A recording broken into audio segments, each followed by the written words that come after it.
guys, my name is Trinity, and if you're here to talk about books because that's why I'm here, to talk about books. And today we are going to be talking about books that are underhyped.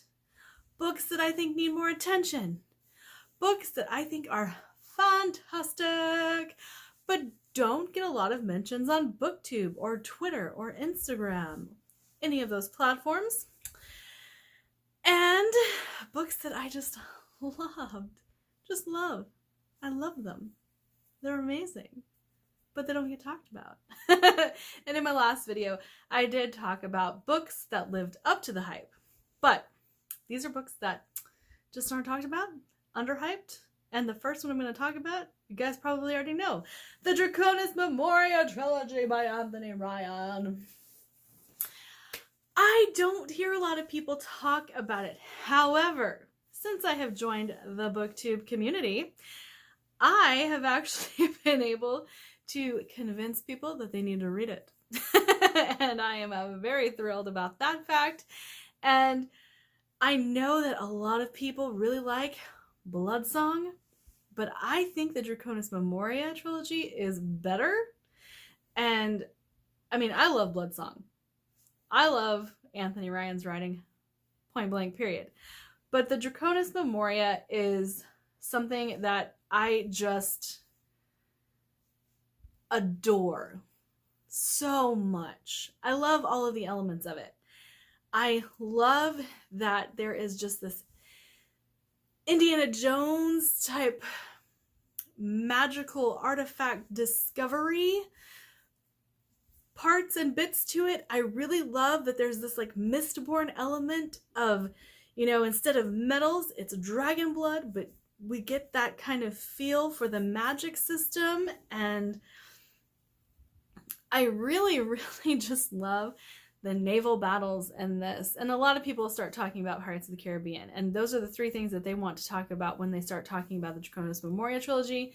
Fair and valid, because I really think a lot of those elements make this story what it is, and I don't mind pulling from things that are already there. I actually really love the nostalgia of coming to a book that has pulled from so many elements of so many of my favorite stories and crammed it all together and made something absolutely wonderful out of it. And I will also say that Lizanne is one of the best female characters I have ever read. I love her, adore her. She's a very strong character. And she does have some feminine faults, and that's fine. People stop thinking that feminine women is a bad thing. I think it's great. I think having feminine women in strong roles is an amazing, awesome thing. And so I adore Lizanne so much. And Clayton. I love Clay.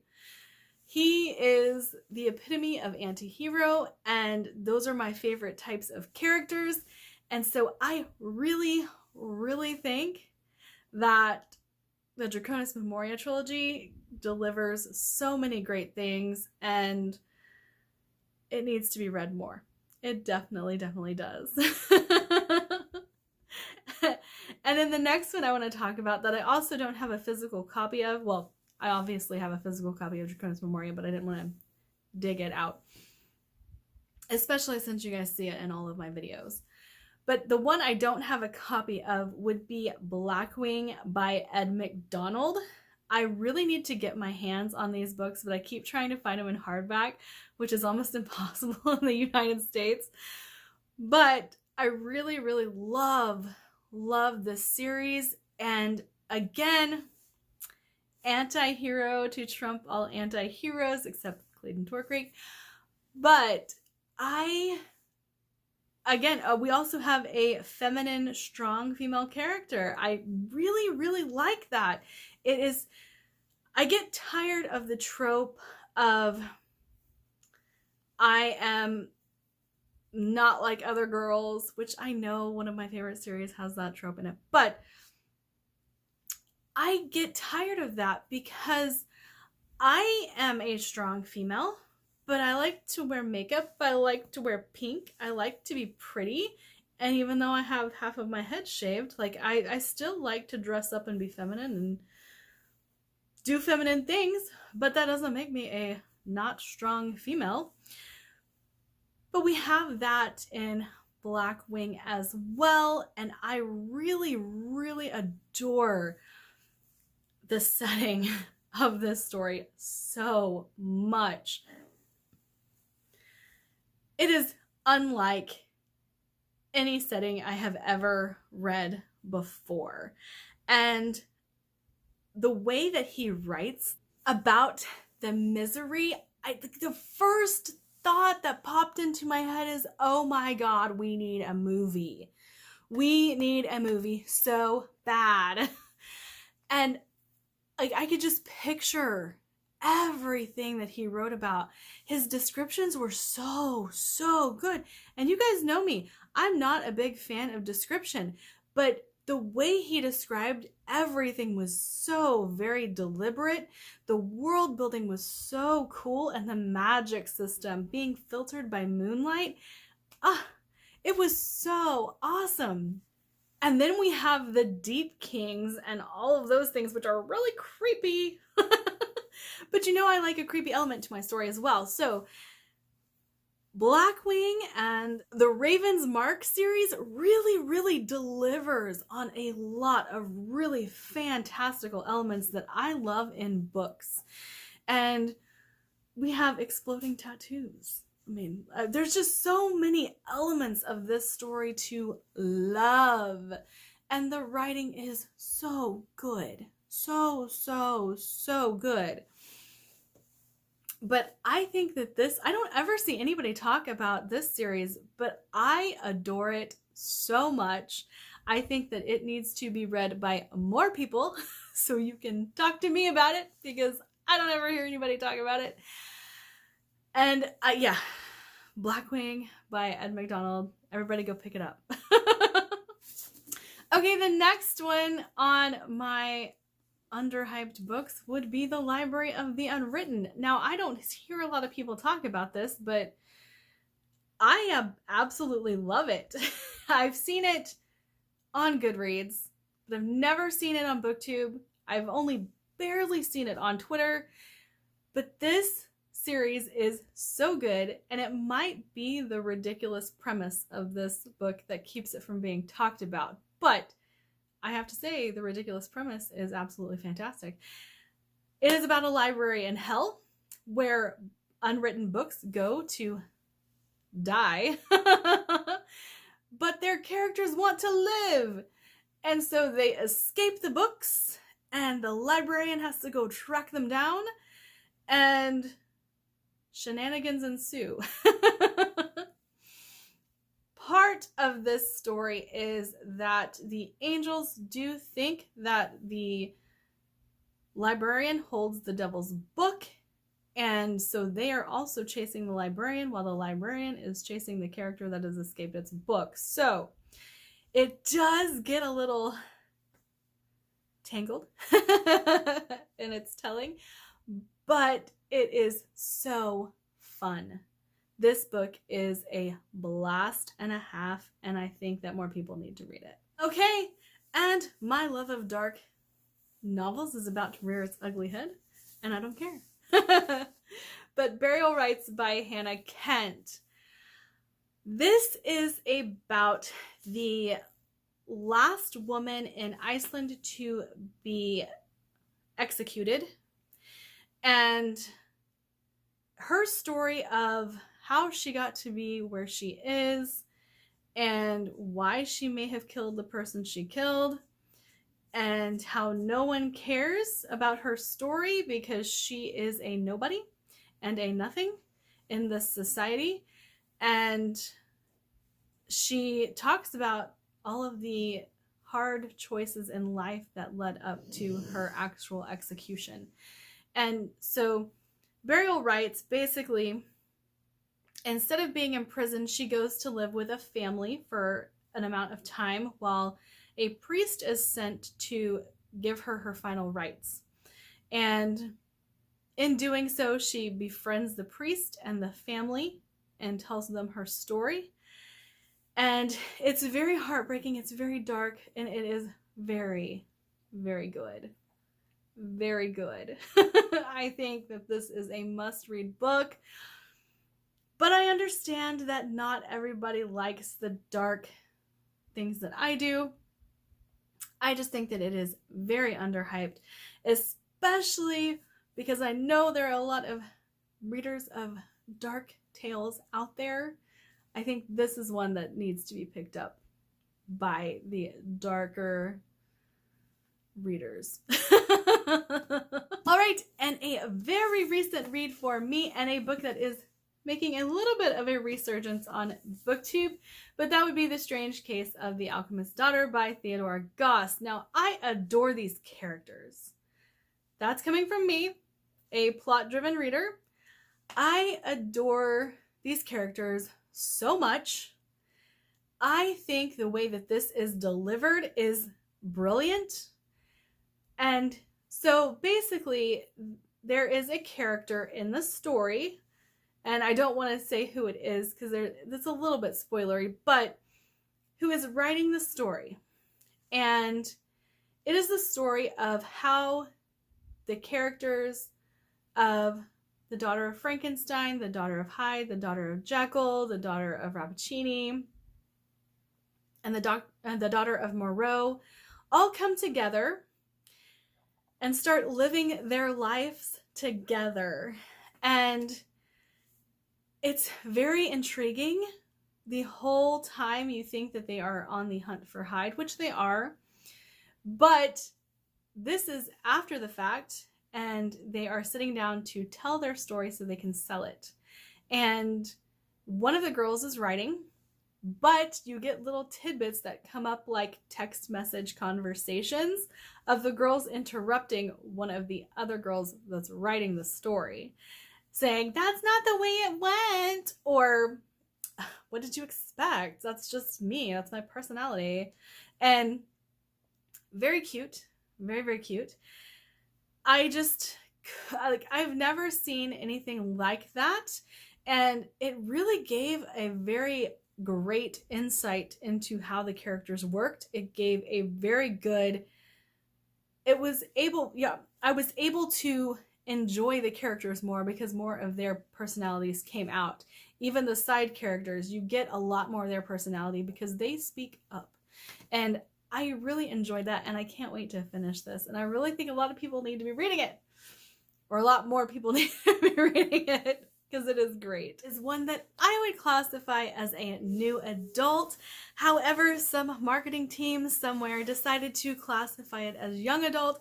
And so I think more people aren't picking it up because it has the label of young adult in it. And that would be, I'm going to try not to blind you guys, Sorcery of Thorns by Margaret Rogerson. This book was absolutely fantastic. And I'm going to read you the synopsis that's in the flap because I think that that gives a better understanding of what the book's about without me spoiling what is coming in the book. So, all sorcerers are evil. That's the tagline. Adore it. Love it. Elizabeth has known that as long as she has known anything. Raised as a foundling in one of Ostermere's great libraries, Elizabeth has grown up among the tools of sorcery, magical grimoires that whisper on the shelves and rattle beneath iron chains. If provoked, they transform into grotesque monsters of ink and leather. She hopes to become a warden charged with protecting the kingdom from their power. Then an act of sabotage releases the library's most dangerous grimoire. Elizabeth's desperate intervention implicates her in the crime, and she is torn from her home to face justice in the capital. With no one to turn to but her sworn enemy, the sorcerer Nathaniel Thorne, and his mysterious demonic servant, she finds herself entangled in a centuries-old conspiracy. Not only could the great libraries go up in flames, but the world along with them. As her alliance with Nathaniel grows stronger, Elizabeth starts to question everything she's been taught about sorcerers, about the libraries she loves so much, and even about herself. For Elizabeth, has a power she has never guessed and a future she could never have imagined. This book is very well written. The characters are fantastic, and the plot is very, very good, very intriguing. There is a lot of political intrigue in the book. There is a lot of good versus evil type of things in the book, and what is good and what is evil. That is one of my favorite questions in novels. What is good and what is evil? And how do you know the difference? And how are you as a person supposed to be able to figure it out on your own? But very, very good. I would consider this new adult as opposed to young adult, but I think a lot more people need to be reading this book. That is for sure. All right, and a book that I have talked about on my channel, or a series I have talked about on my channel, would be Hood by Stephen R. Lawhead.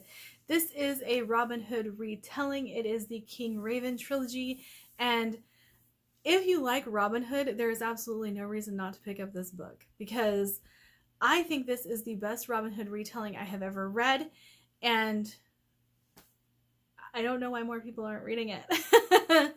You guys know that I am a huge fan of Stephen R. Lawhead. I really like his writing. I really like the plots of his books, and I think that he is very good at taking familiar characters and making them his own. And this is the best example of that I can give. He does have a Camelot retelling as well, but I love this trilogy, and I really think that if you like historical fantasy as well, because he does have a tendency to write in a historical fiction hand as opposed to a fantasy hand, but this is historical fantasy, and I really, really enjoy it, and I really think that a lot of other people will enjoy it too. So I really recommend this one. Highly, highly recommend it. I think that a lot of people who would pick it up would love it, and it's one of my favorite series of all time. Now, the next two that I have to talk about are sci-fi, and it is a new genre to me. However, I have seen like these books slightly talked about, but only because one of them came in a Book of the Month box, but I haven't seen many people actually picking up and reading it, and that would be The Space Between Worlds by Micaiah Johnson. This book is phenomenal. Standalone sci-fi, multiverse. We are dealing with doppelgangers and a sapphic romance, and I just adore it. It's so good. You're dealing with classism, a little bit of racism. It's not a theme in the novel, but it is talked about. And I adore this so much because 10 pages in, you are introduced to the world building and already know what's going on. Like, you've already got a grasp of what is happening, where we have evolved as a society, and it's just, it's mind-blowingly good. Mind-blowingly good. I love Kara as a character. I love how her story evolves over time. I really love how the plot evolves over time, because this is a short novel, but there's a lot that happens and a lot that is not anticipated when you first pick up this novel. But I really, really think that anybody who likes sci-fi will really enjoy this. If you like the multiverse aspect of books and sci-fi books, you would really like this. If you like trying to figure out how to unravel plots, you would really like this one, because there's a lot you don't see coming in this. And I just think it's fantastic, and more people need to be reading it. All right, and the final book in my underrated books. Now, I want to preface this by saying, do I think this book is phenomenal? Maybe, possibly. I think it is a darn good time. I think that it is just absolutely great and how much humor and just how fun this book is. And if you like heist novels, I highly recommend this book, even though a lot of people will tell you they didn't like it. And I think they didn't like it because they were expecting something different. But Andy Weir's Artemis. I love this book. I love this book so much that the publishers have reached out to me to read Project Hail Mary. And I'm like, yes, please. But I do think this is very, very different from The Martian. This is lighthearted. It's fun. It is a heist. It just kind of drives home that even though you have this deep sci-fi book, it doesn't have to be a deep sci-fi book. You can still have fun with it. And I just love this so much. So underhyped. I think very, very underrated. And I think that is because people were expecting more like The Martian, and this did not deliver on the hard sci-fi aspects that The Martian did. This focused more on character. It focused more on, you know, having a grand old heist in a sci-fi setting. So I definitely think that this is underrated, and I definitely think more people need to give it a try. But that is it for my underrated books. I hope you guys had fun with me. Like, subscribe, do all the fun things, and I will see you in my next video. Bye!